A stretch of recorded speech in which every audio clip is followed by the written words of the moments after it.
tu as être chez toi une vieille perceuse verte ou argentée avec ce fameux nom japonais Hitachi. C'était une marque de tout premier plan. Les pros ne juraient que par elle. De l'outillage japonais honnête et performant. Et puis un jour, ce nom a tout simplement disparu des rayons, complètement, comme s'il s'était évaporé. Aujourd'hui, je vais te dire qui se cache vraiment derrière l'outillage Hitachi et surtout résoudre ce mystère. Pourquoi l'outillage Hitachi, tel que tu le connaissais, a-t-il complètement disparu? Et si tu l'as déjà remarqué et que tu t'es creusé la tête là, dessus, tu n'es pas seul. Beaucoup de gens ont été déroutés. Tu vas acheter une nouvelle perceuse ou une scie Hitachi et elle n'est pas en magasin. Le nom Hitachi sur l'outillage a disparu. À la place brille soudain un tout autre nom. Une marque que tu ne connais peu, être même pas, mais les couleurs sont les mêmes. Ce vert et cet argenté. Et la machine ressemble presque à l'identique. Que diable s'est-il passé? Et je vais te démêler aujourd'hui cette enquête policière étape par étape, car c'est l'une des histoires les plus intéressantes du monde de l'outillage. Ce n'est pas une histoire de marque qui aurait fait faillite, ni de mauvaise qualité. Bien au contraire. Cet outillage était excellent, et l'entreprise gagnait de l'argent, et pourtant ce nom a dû disparaître. Et la raison pour laquelle il a disparu est quelque peu absurde. C'est une histoire d'argent, de nom et d'un tampon coûteux. Allons-y. Et nous devons commencer par ce qu'est réellement Hitachi, car voilà le premier grand écueil que beaucoup de gens ont. Quand on dit Hitachi, la plupart des gens imaginent plein de choses. Des télévisions, des réfrigérateurs, des climatiseurs, des trains, et ils ont raison. Hitachi est un conglomérat japonais gigantesque, l'un des plus grands au monde. Il fait absolument de tout. Mais, et c'est essentiel, ce conglomérat gigantesque Hitachi n'a jamais été principalement une affaire d'outillage. L'outillage n'était qu'une toute petite partie de tout cet empire. Et c'est exactement ce qu'il faut retenir, car toute l'histoire repose là, dessus. L'outillage Hitachi était fabriqué par une entreprise à part. Ce n'était pas directement ce Hitachi gigantesque qui fait des trains et des réfrigérateurs. C'était sa filiale, une entreprise indépendante d'outillage. Elle s'appelait Hitachi Koki, et ce nom Koki, retiens-le bien, va jouer le rôle principal dans toute l'histoire. C'était une entreprise qui appartenait au grand Hitachi, portait son nom célèbre, mais se concentrait uniquement sur l'outillage.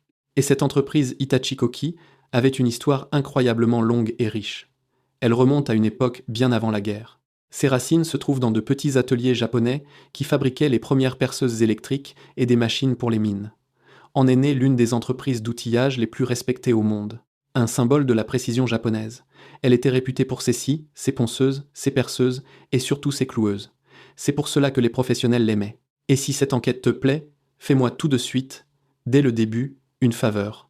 Mets un like à cette vidéo. Cela m'aidera énormément à montrer la vérité sur l'outillage à d'autres gens qui veulent y voir clair.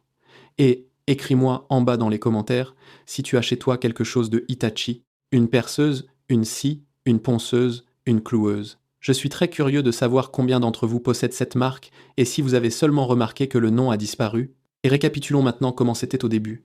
Nous avons le conglomérat gigantesque Hitachi.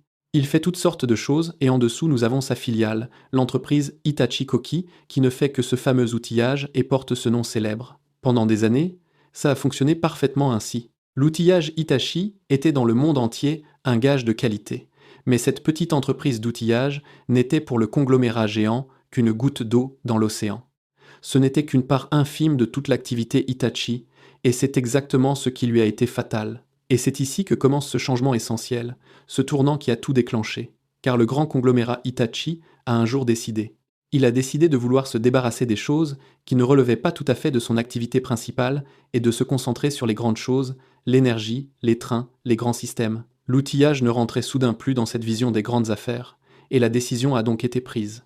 Hitachi a décidé de vendre cette filiale, l'entreprise d'outillage, de s'en débarrasser, et voici maintenant le personnage clé de toute l'histoire, celui qui a acheté cet outillage. Et ce n'était pas une autre entreprise d'outillage. C'était une grande société d'investissement américaine, ce qu'on appelle un fonds d'investissement, elle s'appelle KKR.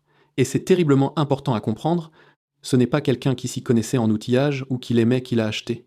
C'est un investisseur financier qui l'a acheté, une société dont le seul but est l'argent. Elle achète des entreprises pour en tirer profit, et cela change absolument tout. Cela s'est passé vers 2017. Le fonds américain KKR a racheté à Hitachi toute cette entreprise d'outillage, et à ce moment-là s'est produit quelque chose que beaucoup de gens ne réalisent pas, quelque chose d'absolument fondamental pour toute notre histoire. Cette entreprise d'outillage a d'un coup cessé d'appartenir au conglomérat Hitachi, elle s'est séparée, Elle est devenue indépendante, et soudain il y avait une entreprise qui fabriquait de l'outillage Hitachi, mais qui ne faisait plus du tout partie d'Hitachi. Et c'est exactement là que naît le problème du nom. Et nous arrivons maintenant au cœur de tout ce mystère, à la raison pour laquelle ce nom a dû disparaître. Et c'est fascinant, car le nom Hitachi appartenait toujours au grand conglomérat, à la maison mère, pas à l'entreprise d'outillage vendue. Ainsi, la nouvelle entreprise, qui appartenait désormais au fonds américain, avait un problème. Elle fabriquait de l'outillage, mais le nom qui figurait dessus ne lui appartenait pas. Elle ne pouvait continuer à l'utiliser qu'à crédit, sous ce qu'on appelle une licence. Elle devait, en pratique, emprunter ce nom célèbre d'Hitachi et payer pour cela. Et voici l'écueil absurde, le point culminant de toute l'histoire. Emprunter ce nom était coûteux et surtout contraignant. Le conglomérat Hitachi pouvait en effet poser des conditions. Il pouvait dire à cette entreprise d'outillage ce qu'elle avait le droit de faire ou non. Et le prix pour ce nom emprunté devait en plus augmenter fortement avec le temps, payer toujours plus d'argent pour un nom qui ne lui appartenait pas. Et donc le nouveau propriétaire, ce fonds américain, a pris une décision froide, purement commerciale. Nous arrêtons d'emprunter ce nom, nous nous en débarrassons. Et c'est exactement ici, mes amis, que meurt l'Hitachi de l'outillage tel que nous le connaissions. Pas à cause d'une faillite, pas à cause d'une mauvaise qualité, mais parce qu'il était moins cher et plus simple d'inventer un nouveau nom que de continuer à payer pour l'ancien, le célèbre. Une décision commerciale prise autour d'une table, un tableau Excel, et l'une des marques d'outillage les plus célèbres au monde a été mise au congélateur, et l'entreprise s'est ainsi trouvée face à une tâche. Il faut inventer un nouveau nom. Et vite, mais lequel ? Et si cette histoire te captive, j'ai une faveur à te demander.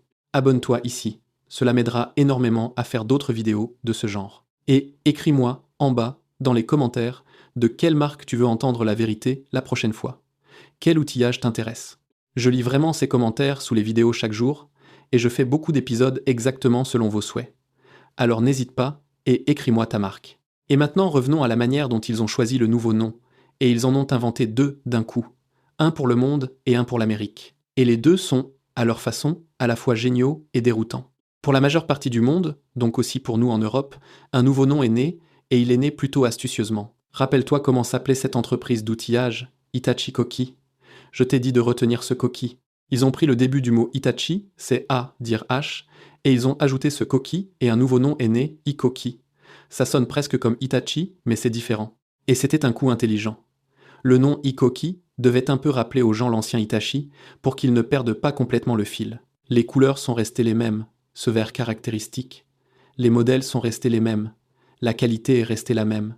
Seul le nom sur le côté a changé, de Hitachi à Hikoki, mais sinon c'était toujours le même excellent outillage. Donc, quand tu vois aujourd'hui une perceuse verte à Hikoki, tiens-la tranquillement en main avec confiance. C'est un descendant direct de ce fameux Hitachi, littéralement la même entreprise.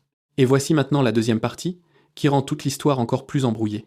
Ce deuxième nom, qui est né pour l'Amérique. Car en Amérique, l'entreprise a jugé que le nom Hikoki ne sonnait pas bien, qu'il ne prendrait pas là-bas. Et donc ils ont eu recours à une solution complètement différente, à un nom qu'ils possédaient déjà. À la marque allemande Metabo. Oui, cette même entreprise avait en effet racheté peu de temps avant la célèbre marque allemande d'outillage Metabo, et cela leur a bien servi maintenant. Et ce rachat de Metabo est en soi intéressant. Cela s'est produit juste un peu avant que toute l'entreprise ne soit rachetée par ce fonds américain. Encore en tant qu'Hitachi Koki, ils avaient alors sorti une grosse somme d'argent et racheté ce célèbre Metabo allemand, une marque vieille de plus de 100 ans. C'était une grosse affaire, de plusieurs centaines de millions. L'entreprise japonaise d'outillage avait avalé la légende allemande. Et c'est ainsi que, lorsque ce fonds américain a ensuite racheté tout ce groupe, il a reçu, en même temps, directement deux marques célèbres, la japonaise Hitachi et l'allemande Metabo. Et donc en Amérique, il s'est passé avec l'outillage Hitachi quelque chose qui sonne vraiment étrangement. Metabo HPT. Ce Metabo vient de la marque allemande qu'ils ont racheté. Et ce HPT à la fin est leur propre ajout. Donc en Europe, l'outillage Hitachi est devenu Hikoki, et en Amérique, ce même outillage est devenu Metabo HPT. Une seule et même entreprise, un seul et même outillage, mais sous deux noms complètement différents. Selon où tu te trouves, un chaos qui a parfaitement déconcerté les clients. Et il est important ici de clarifier quelque chose pour que tu ne t'y perdes pas, car maintenant ça va sembler compliqué. Nous avons ici deux Metabo. Il y a ce Metabo allemand d'origine, la célèbre marque allemande, surtout pour les ponceuses. Celle-là continue de vivre pour son propre compte. Et puis, il y a ce Metabo HPT américain, qui est en fait l'Hitachi renommé. C'est autre chose. Les deux appartiennent aujourd'hui au même toit, au même propriétaire, mais ce sont deux marques différentes avec un outillage différent. Embrouillé, n'est-ce pas? Et récapitulons donc bien, qui se cache aujourd'hui vraiment derrière tout ça, car c'est la réponse principale. Derrière l'outillage que tu connais sous le nom d'Hitachi, se trouve aujourd'hui un grand groupe détenu par ce fonds d'investissement américain. Ce groupe chapeaute d'un coup plusieurs marques à la fois. Le Aikoki européen, le Metabo HPT américain et le Metabo allemand. C'est une sorte de petit conglomérat d'outillage composé de marques autrefois célèbres et indépendantes, et toutes sont tirées par les mêmes ficelles, par le même propriétaire financier. Et je m'arrête un instant sur la question la plus importante. Est-ce que cela signifie que la qualité s'est dégradée, que c'est maintenant de la camelote? Et la réponse est rassurante, n'est-ce pas? Pas tout à fait. C'est toujours la même entreprise, les mêmes ingénieurs, les mêmes usines. L'outillage Ikoki que tu achètes aujourd'hui est le continuateur direct d'Hitachi. Il est fabriqué par les mêmes personnes. Donc, techniquement, tu n'as rien perdu. L'étiquette et le propriétaire en arrière-plan ont changé, mais l'outillage est resté fondamentalement le même. Et pourtant, il y a un peu de tristesse là, dedans, car le nom Hitachi avait une valeur immense. Il y avait derrière lui des décennies de confiance. Quand quelqu'un achetait du Hitachi, il savait qu'il achetait le fleuron japonais. Ce nom en lui-même signifiait quelque chose, et cette confiance, cette valeur du nom, s'est en grande partie perdue. Elle s'est diluée dans de nouveaux noms inconnus. L'entreprise a dû tout recommencer. Reconstruire la confiance envers le nom Ikoki depuis le début, convaincre les gens que c'est toujours le bon vieux Hitachi d'antan. Et c'est en fait la leçon la plus intéressante de toute cette histoire. À quel point une marque est une chose fragile en réalité. Tu peux avoir le meilleur outillage au monde, les meilleurs ingénieurs, les meilleures usines, des décennies de travail honnête. Et il suffit d'une seule décision prise autour d'une table, d'une seule vente à un investisseur financier, et ce nom célèbre a disparu. Pas parce que tu aurais fait quelque chose de mal, mais parce que ça a arrangé quelqu'un ainsi, la dure vérité des affaires. Et cela s'inscrit en fait dans un tableau plus large que l'on voit dans tout le monde de l'outillage.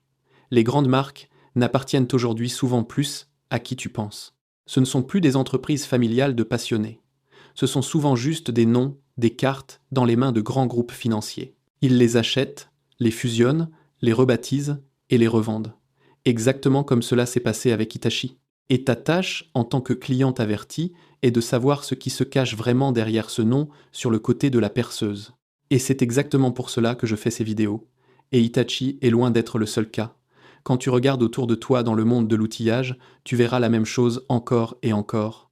Beaucoup de marques que tu t'attendrais à voir toujours indépendantes et fières appartiennent aujourd'hui à quelques grands groupes. Parfois c'est un géant américain, parfois un conglomérat allemand, parfois encore exactement un fonds financier, comme chez Hitachi. Ces anciens noms sur l'outillage sont souvent restés seulement comme des étiquettes. Autrefois, c'étaient des rivaux à mort. Aujourd'hui, ce sont souvent juste des frères sous un même toit. Et récapitulons tout cela, car cette trajectoire est vraiment incroyable. L'outillage Hitachi était une légende japonaise. Il était fabriqué par la filiale du grand conglomérat, l'entreprise Hitachi Koki. Pendant des années, c'était le fleuron mondial. Puis, le grand conglomérat s'en est débarrassé et l'a vendu à un fonds d'investissement américain, et par là l'entreprise a perdu le droit au nom. Et comme payer pour un nom qui ne lui appartenait pas était coûteux, ils ont préféré le jeter et ont inventé de nouveaux noms, Aikoki et Metabo HPT. Et c'est ainsi que le célèbre nom Hitachi a disparu des rayons d'outillage. Pas à cause d'une faillite, pas à cause d'une mauvaise qualité, mais à cause d'une seule décision commerciale froide. Il était moins cher de tuer un nom célèbre que de continuer à payer pour lui. Et celui qui se cache aujourd'hui vraiment derrière cet outillage n'est aucun maître japonais. C'est un fonds d'investissement américain, et en dessous se cache toute une famille de marques autrefois fières et indépendantes. Hitachi, qui est maintenant Ikoki, et Metabo. Et maintenant je suis curieux de toi, car cette marque, presque tout bricoleur amateur, l'a eu chez lui ou dans son atelier. As-tu chez toi de l'outillage Hitachi, ou déjà du Aikoki plus récent? Et comment te sert-il? As-tu remarqué une différence? Et surtout, savais-tu seulement pourquoi le nom Hitachi a disparu de l'outillage? La vraie raison t'a-t-elle surpris? Écris-le-moi en bas dans les commentaires. Je serais vraiment content de lire tes expériences avec cet outillage et ton avis sur tout ce changement. Et maintenant l'essentiel, la raison pour laquelle continuer à lire. Je lis vraiment ces commentaires sous les vidéos. Vraiment. Chacun d'entre eux. Et je prends beaucoup d'idées pour les prochains épisodes directement de vous. Vous m'écrivez là, bas, de quelle marque vous voulez entendre la vérité. Beaucoup de ces vidéos sont nées exactement ainsi, parce que l'un d'entre vous l'a demandé en bas dans les commentaires. Alors écris-moi en bas ce que devrait être la prochaine vidéo, quelle marque t'intéresse, qui se cache vraiment derrière elle. écris-le et je filmerai tranquillement exactement ce que tu demandes. Et si cette vidéo t'a plu ou t'a ouvert les yeux, j'ai une petite faveur à te demander, abonne-toi ici. Cela m'aidera énormément et tu seras présent à chaque prochain épisode où nous révélons qui se cache vraiment derrière les marques de notre atelier. Et n'oublie pas d'écrire en commentaire la marque dont tu veux entendre parler la prochaine fois. Je le lis vraiment et je choisis vraiment à partir de là. Merci d'être resté avec moi jusqu'au bout et j'attends avec impatience ta suggestion dans les commentaires. Et si tu aimes ces histoires sur qui se cache vraiment derrière l'outillage que nous avons tous chez nous, abonne-toi ici et écris-moi ta suggestion pour la prochaine marque. La prochaine fois, nous révélons à nouveau la vérité sur un autre outillage dont la plupart des gens pensent quelque chose de complètement différent de la vérité. Et il se pourrait bien que ce soit exactement la marque que tu m'écris en commentaire.